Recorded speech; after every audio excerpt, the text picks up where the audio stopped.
Aujourd'hui, on va parler de 5 pirates qui ont existé dans le monde de la réalité véritable, donc dans la vraie vie, et qui ont inspiré Eiichiro Oda pour ses pirates dans One Piece. Et vous allez voir, les inspirations, elles sont giga variées. Ça peut être le nom, ou juste une partie du nom, ou une anecdote dans leur vie, ou un truc très spécifique qui leur est arrivé. Je manage pas plus le suspense, c'est parti. Zoro, le maxi samouraï bébé. Pour Zoro, l'inspiration du samouraï, elle est absolument évidente. Quand on le voit, Zoro, c'est le samouraï de l'équipage. Tout comme dans les Mugiwara, Franky qui a une inspiration américaine, Robin une inspiration russe, ou même Sanji une inspiration française. Mais dans One Piece, on parle pas que de samouraï, on parle pas que des inspirations, on parle surtout de pirates qui ont commis des trucs mais atroces, enfin normalement. Et en vrai, Zoro, il a quand même une bonne dégaine de pirates. Le fait de s'attacher un bandeau sur la tête, ça vient pas du tout des rappeurs, genre Tupac et tout. Ou même après l'ellipse, il porte un foulard autour de la taille. Mais ça, c'est une caractéristique typique des pirates historiques. Ces sortes de bandes de tissu qui se nouaient autour de la taille, autour de la tête, autour du bras, vraiment ils avaient toujours des petites bandes de tissu à portée de main. Ça te servait à éponger ta sueur, à pouvoir panser tes plaies, à pouvoir te faire un garrot, à pouvoir nettoyer tout ce qui passe, toujours avec le même foulard. Donc Zoro, il a passé le test, c'est un vrai pirate. Est-il vraiment possible que le monde soit si grand? Et le pirate historique dont s'est inspiré Eiichiro Oda pour créer le futur meilleur épéiste du monde, c'est un pirate français, François Lelonnais. Et plutôt méga vénère le pirate. Déjà, l'inspiration elle vient du nom. Roronoa, Lelonnais, en japonais, Lolonoa, Lelonnais, il y a une consonance. Mais physiquement aussi, parce que François Lelonnais, quand on voit ses représentations, il a une tête giga vénère. Et Zoro, c'est pas le mec plus serein qui soit. Évidemment, Lelonnais, il avait pas les cheveux verts, ni une coupe en brosse. Mais au niveau de son expression faciale, au niveau de ses sourcils, on a vraiment la même aura et la même expression un peu vénère quand même. En même temps, l'expression giga vénère, elle vient de quelque part, parce que François Lelonnais, il était considéré comme un des pirates les plus cruels, mais genre horrible.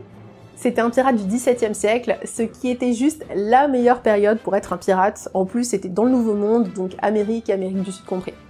Mais Lelonnais, avant d'être un pirate, il s'était établi en tant que chasseur sur une île avec ses potes, l'île d'Hispaniola.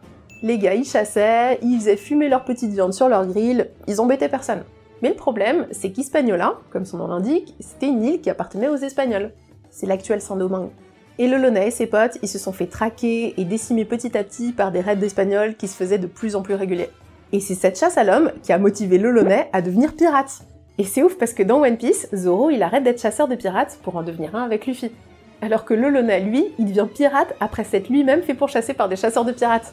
On voit clairement la genèse du truc. Et en plus, la suite de la vie de Lelonnais, c'est juste tuer et traquer plein de gars en quête de giga vengeance.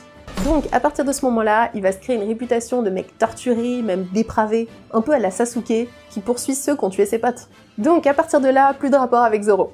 Mais un autre détail intéressant en rapport avec One Piece, c'est que ce petit fifou là de Lelonnais, il était sur l'île de Tortuga. Et Tortuga, c'était son QG. Tortuga? Tortuga. Tortuga, c'était une île où les pirates ils faisaient la loi, c'était un lieu où les notions d'ordre public ou de couvre-feu, c'était pas trop le délire, tu vois. Un peu comme l'île de la Ruche sur laquelle Barbe Noire fait la loi dans le Nouveau Monde, et qui est clairement une référence à Tortuga. C'est dingue parce que historiquement, Tortuga, c'était la capitale régionale dans les Caraïbes de la piraterie. Bon, la fin de vie de Lelonnais, après avoir fait moult pillages et puis moult ripailleries et tout dans tous les sens, c'est qu'il s'est fait capturer et il s'est fait manger avec son équipage par une tribu cannibale. Bon, là-dessus, je pense pas que ce soit le destin qui attend Zoro. Enfin, j'espère pas. Shanks le roux, qui n'est pas roux. Shanks, c'est la référence de Luffy en matière de piraterie. C'est son modèle ultime, quoi. Il est cool, il est mystérieux, il est aussi archi-protecteur envers Luffy, mais il a aussi un côté un peu sombre. Je trouve qu'Oda a vraiment bien écrit le perso, c'est quand même assez ouf. Et d'ailleurs, on a fait une vidéo à ce sujet, donc je la mets juste là. Une vidéo vraiment complète sur lui. Évidemment, Shanks a aussi le droit à son inspiration historique, s'il vous plaît. Mais contrairement à Zoro, lui, il faut pas aller regarder du côté des pirates des Caraïbes, faut regarder plutôt dans le nord de l'Europe. Je reviens sur le côté pirates des Caraïbes parce que c'est quand même un gigamythe. Le Nouveau Monde au XVIIe et XVIIIe siècle, c'est quand même la région où il y avait le plus de richesses qui transitaient entre les Amériques et l'Europe. Et c'est ce contexte, en plus d'avoir une géographie si particulière avec toutes les îles et tout, qui ont vraiment donné lieu au véritable âge d'or de la piraterie. Et ouais, c'est comme dans One Piece, c'est toujours les trésors qui amènent les pirates. Yes, toujours les thunes. Je vous disais que Shanks, son inspiration, elle était donc moins tropicale, parce que en fait, Shanks, il est inspiré d'Éric le Rouge. C'était un explorateur norvégien qui a marqué l'histoire pour être le gars qui a fondé la première colonie européenne au Groenland. Et même si elle n'a pas duré longtemps, bah c'était le premier. Bravo. J'en ai déjà parlé dans la vidéo sur Shanks du coup, mais la relation entre Luffy et Shanks, c'est vraiment un parallèle entre la relation entre Eric et son fils. Il l'a encouragé à découvrir le monde en tant que grand explorateur, tout comme Shanks le fait avec Luffy, quand il lui dit de le rejoindre dans les hautes sphères de la piraterie.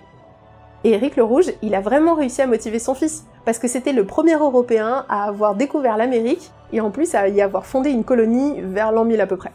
Le fucking Nouveau Monde. Oui, on parle quand même d'une giga famille d'explorateurs. Le gars, il découvre le Groenland, et le fils, en plus, il part à l'autre bout du monde. Bon, sinon, physiquement, Eric le Rouge, il était vraiment surnommé comme ça. Parce qu'à Skip, il avait les cheveux rouges et la barbe rouge. Ouais, comme Shanks, hein. Bon, par contre, je suis pas sûre qu'il avait une cicatrice, là, avec 3 griffes. De toute façon, pour Shanks, l'important, c'était de lui trouver une référence bien badass.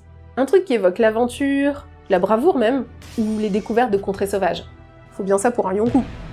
Et c'est quand même bien réussi. J. Whirly Bonny, la fan de pizza. Mais les pirates historiques, ils connaissaient la pizza? C'est marrant parce qu'il y a quelques jours, pour préparer cette vidéo et même d'autres, hein, je me renseignais un petit peu sur les codes parfaits du héros de shonen. Qu'est-ce qui fait un bon héros de shonen? Déjà, le héros doit être jeune. En plus, il doit aussi être intrépide, parce que les froussards, c'est plutôt pour les seconds rôles. Et au passage aussi, s'il a de la famille ou des amis à protéger, ça crée un peu d'enjeu. Ah, et aussi, tous les héros de shonen, ils s'empiffrent leur race. Ils mangent comme 8 avec des banquets qui sont mais interminables. Et ça, J. Whirly Bonny, elle remplit toutes les cases, tous les critères. Je m'en étais pas spécialement rendu compte avant, mais c'est vrai que Oda a conçu J. Whirly Bonny comme une héros de shonen avec toutes les valeurs du héros de shonen qui sont habituellement attribuées aux mecs. Et dans ce style-là, l'inspiration pour J. Whirly Bonny, l'inspiration historique de pirate, c'était une meuf qui s'appelait Anne Bonny. Anne Bonny, c'était une pirate irlandaise qui fréquentait les autres pirates dans des tavernes, et on raconte même qu'elle aurait déshabillé son maître d'armes avec son épée. Bouton après bouton. Et ce qui me fait penser à mort à J. Whirly Bonny, en parlant d'Anne Bonny, c'est qu'elle se déguisait en mec. Bah ouais, ça lui permettait de monter à bord des navires pirates et de faire partie de l'équipage. Bon, bien sûr, c'est pas ce que fait J. Whirly Bonny de la même façon, mais avec son fruit du vieillissement, ça revient à changer son apparence. Ça lui a permis de se déguiser en quelque sorte, quand elle s'est transformée en enfant pour échapper à la marine, à Sabaody. L'inspiration, Anne Bonny, elle avait tout de la pirate libre. Elle volait, elle allait où elle voulait, elle naviguait dans tous les sens. Et finalement, dans One Piece, la seule vraie femme pirate, libre, bah c'est J. Whirly. Elle fait ce qu'elle veut, parce que c'est la capitaine. Big Mom, c'est pas une pirate libre, elle a tout son royaume à gérer. Et les autres femmes qui se trouvent dans les équipages, bah elles sont sous les ordres de leur capitaine. Et je parle pas d'Hancock, sur son île avec ses Amazones, elle a plein d'histoires à gérer. Dans l'histoire générale des fameux pirates de Daniel Defoe, le mec qui a écrit Robinson Crusoe, Anne Bonny, elle y est décrite dans le Nouveau Monde comme une jolie fille, avec des vêtements bataille et le visage plein de crasse. Mais jolie quand même. Ça nous donne une bonne idée de l'inspiration pour J. Whirly. Et je pense qu'on a tous compris d'où venait ce personnage qui casse la baraque dans le Nouveau Monde et dans les derniers chapitres de One Piece. El famoso Goldie Roger. Comment parler de pirates sans parler de Goldie Roger? C'est bon, je l'ai bien prononcé d'ailleurs. Goldie Roger. Goldie Roger. C'est le mec le plus stylé, le plus puissant, mais c'est aussi le plus gros cliché du pirate de tout One Piece. Foulard, tricorne, manteau épaulette, c'est tout. C'est tout, il a tout. C'est limite s'il lui manque pas le cache-œil pour compléter le tableau, ou même une jambe de bois. En tout cas, Goldie Roger, c'est le pirate qui ressemble le plus à l'image qu'on se fait du pirate. Et du coup, il y avait forcément une inspiration, une origine réelle qui provenait d'un vrai pirate qui a existé, avec un fabuleux trésor. Et ouais, ce pirate existe, et pour ceux qui suivent nos formats courts, vous êtes déjà spoilés. Goldie Roger est inspiré d'Olivier Levasseur, qu'on appelait la Buse. C'est un pirate qui a plus écumé l'océan Indien que l'océan Pacifique, mais comme tous les autres, il a quand même fait ses armes dans les Caraïbes. Les Caraïbes, c'est un peu le passage obligé dans un bon CV de pirate. Je vais vous passer les détails sur sa vie, parce que ce qui est le plus intéressant, c'est que Olivier, on va l'appeler Olivier, hein, il a réalisé la plus grosse prise de l'histoire de la piraterie. Le mec a braqué la plus grosse banque. En plus, à l'époque, les banques, c'était des bateaux. Avec son équipage, il a pris le contrôle de la Vierge du Cap, un navire portugais qui devait retourner au Portugal avec l'équivalent de 10 ans de richesses accumulées. La Buse et ses hommes, ils se sont retrouvés inondés sous les richesses, sous les perles, les diamants, la moula quoi, la moula en masse. Pour vous donner un ordre d'idée, les historiens, ils ont estimé le butin à 5 milliards d'euros. Ne cherchez pas, mais le One Piece, il existe dans la réalité les gars. À côté, il y a des gars qui pensent que le One Piece c'est une pièce pour le jeu de mots avec le titre. Ouais. Moi, 5 milliards d'euros quand même. Bien sûr, la Buse a fini par se faire capturer et il a été conduit les fers aux pieds exactement comme Goldie Roger pour se faire exécuter publiquement. Et à Skip, les masterpieces de répliques cultes là que balance Goldie Roger, eh ben ils viennent de la Buse. Il aurait lâché punchline sur punchline comme à ses gardiens en traversant un pont en mode « Avec ce que j'ai caché ici, je pourrais acheter toute l'île entière ». Ou encore quand il était sur l'échafaud, comme Goldie Roger, dans la même situation, la Buse, il aurait lâché cette réplique devant toute une foule « Mon trésor, à qui saura le prendre ?» Et en même temps, le gars il a jeté un cryptogramme dans la foule. Le gars il a le sens du spectacle juste avant de canner, hein. Waouh. Tu m'étonnes que ça faisait un bon début de shonen, hein. C'était tout écrit, hein. Alors, à la différence de One Piece, ça a pas lancé la plus grosse vague de piraterie de toute l'humanité. Mais les gars dans la foule, ils étaient quand même en mode « Waouh, c'est stylé !» Et il y en a quand même qui sont allés chercher son trésor. Enfin, ils ont essayé. Mais ils cherchent encore, hein, parce que ce trésor, il a toujours pas été retrouvé. Vous aussi, vous pouvez retrouver le One Piece. Enfin, le trésor de la Buse. 5 milliards d'euros, hein, je le rappelle. La moula, c'est le nerf de la guerre des pirates. Ah, et a priori, le trésor, il aurait été localisé quelque part sur l'île de la Réunion. Ouais, quelque part, c'est grand, quoi. Enfin, c'est une île, mais c'est grand. Bellamy Lion, ce fake de Flamingo. Ouais, je suis pas oméga fan de Bellamy. Voilà. Par contre, j'ai voulu terminer avec lui parce que le pirate dont il est inspiré, c'est le prince des pirates. Et du coup, je trouve ça beaucoup trop classe. Mais si je voulais aussi terminer avec Bellamy, juste après Goldie Roger, c'est parce que le pirate dont il est inspiré historiquement, il est rentré dans la piraterie grâce à la Buse, Olivier Levasseur, dont on a parlé juste avant. Bon, trêve de suspense, le pirate dont est inspiré Bellamy, eh ben, c'était Samuel Bellamy. Il n'y avait pas trop de surprises. Bellamy, quoi, le même nom. Mais attends, Bellamy, il était considéré comme le pirate le plus fortuné de l'histoire. Il savait motiver ses troupes, il avait de l'élégance, du charisme, il avait de la force d'esprit. Il a été totalement déclassé dans le manga. Du coup, c'est plutôt l'inspiration pour Cavendish, non? En faisant les recherches pour cette vidéo, on a appris que Bellamy, il aurait dû avoir plus d'importance dans l'histoire. Donc je comprends mieux le côté prince des pirates. Samuel Bellamy, il s'est fait pistonner par la Buse. Et ce qui est plutôt cool quand on voit ce que la Buse a réalisé par la suite. Samuel Bellamy a fini par être excessivement tuné grâce aux méthodes de la Buse, c'est-à-dire capturer les navires remplis de marchandises grâce aux conseils de son mentor. Malheureusement, c'est capturer des navires qui a aussi causé sa perte, parce qu'il a coulé un jour à l'abordage d'un navire britannique qui était le Waidagali. Il y avait une violente tempête et tout. Peut-être qu'il avait vraiment un fruit du démon et qu'il savait pas nager. Ou juste il savait pas nager. Ou juste la tempête, c'est chaud pour n'importe qui.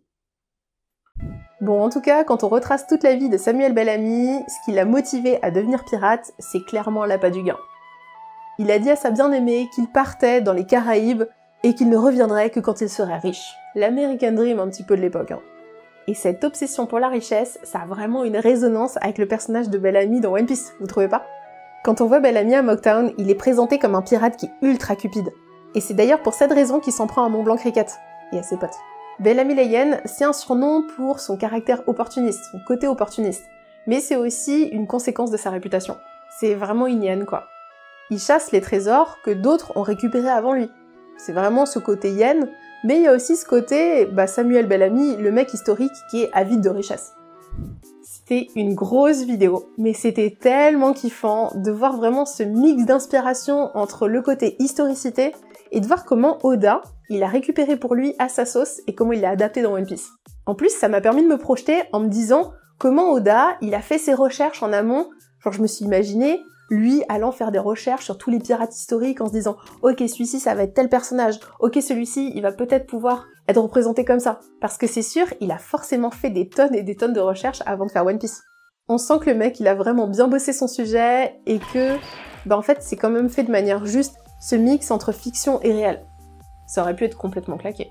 Je vous avouerai que dans le tas, mon personnage préféré, c'est J. Whirly Bonny, la meuf. Mais aussi et surtout parce que j'en ai fait un cosplay il y a quelques années. Et en plus, le pire, c'est qu'au moment où je faisais du cosplay, je me renseignais pas trop sur les chara-design. Moi, j'étais plus sur le « Ok, tu crées ton personnage, et tu te dis pas pourquoi le mec il est habillé comme ça. » Mais please, maintenant que je connais toutes les inspirations de J. Whirly Bonny, je l'aime encore plus. Sauf la mention de la meuf qui déshabille le gars bouton par bouton. Ah oui, d'ailleurs, vous vous attendiez peut-être à ce qu'on parle de Barbe Noire dans cette vidéo. Le cliché un peu facile quand même du pirate aussi, à côté de Goldie Roger. On le garde pour une vidéo 2. Donc si vous voulez cette partie 2, sachez qu'on l'a caché quelque part dans ce monde, ou pas. En tout cas, dites-nous en commentaire. Mangez des pizzas et pas des fraises, hein, parce que vous êtes peut-être pas intolérant au gluten, lactose et tout. Et à la prochaine.